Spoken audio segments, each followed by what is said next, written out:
Hey, Professor, it's me again. Week 2 journal. Okay, so this week's journal is about confidence.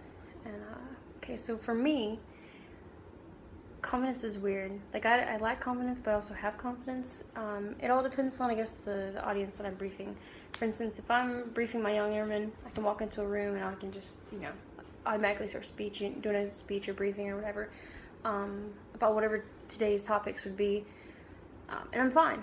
However, if it's my leadership, like higher ups, or like say the commander walks in and they're like, "Hey, Prather, brief the commander on this and that," and I'm like, "Oh no!" Like confidence out the window. It's like, see ya. Um, so when I know like a commander or my higher ups are going to be there, in the past, I haven't done this recently because I haven't had to need to brief anybody, but in the past I prepare way ahead of time. Like I do way better if they tell me a few days in advance versus tell me the night before. That way I get my information right, kind of come up with like any potential questions, and make up answers for the potential questions, as well as just prepare and practice. And for practicing, I like to practice by myself for a little bit, but I also like to practice in front of my spouse, and because they always give me like good feedback or negative feedback, like that was really terrible, or hey, maybe you should do this or that, or stop talking with your hands. Because sometimes I like to pace too.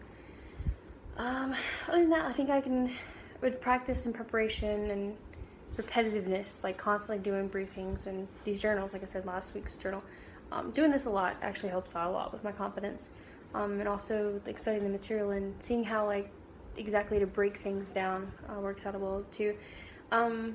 As for practice and being innate, I think it depends on the person. Some people are honestly just born with confidence. Like they walk into a room and start, talking, and they're good to go.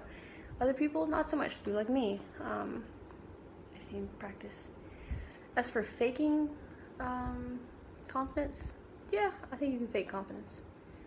Well, certain times, I think you can.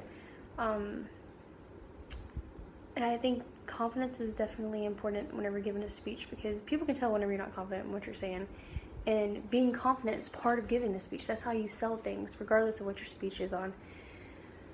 So, yes, confidence definitely plays a big role in speeches, because I'm not going to want to listen to somebody that kind of shows that they don't have a lot of confidence, because then I'm not going to really believe what they're trying to tell me. So, anyways, that concludes this week's journal. On to week 4. Or 3.